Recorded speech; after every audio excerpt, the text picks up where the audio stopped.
The iOS 17 public beta allows you to test out the latest features before the official release. And now it's much easier to download and install it on your device. So let's go straight to the process of downloading it. But be warned that reverting back to an official firmware may result in data loss. So before you install the public beta release, make sure to back up your important files and data so you can restore them later. Now, if you're ready, here's what you should do. Launch Settings and then tap General. On the next screen, tap Software Update.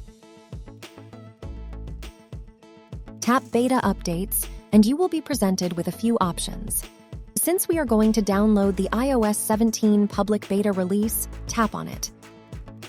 After doing that, go back to the previous screen, and you should see there's an update available already. So tap Download and Install. It will be like the normal update process, and it will take several minutes to complete depending on your connection speed.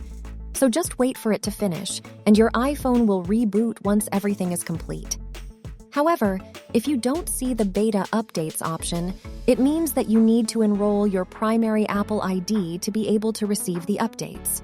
Just launch Safari and then log on to beta.apple.com and log into your account and then enroll to the beta program.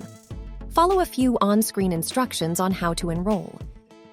After that, go back to the software update screen in Settings, and you should be able to find beta updates already. And that's pretty much it. We hope this guide can help you download and install the iOS 17 public beta on your iPhone 14 Pro. Thanks for watching.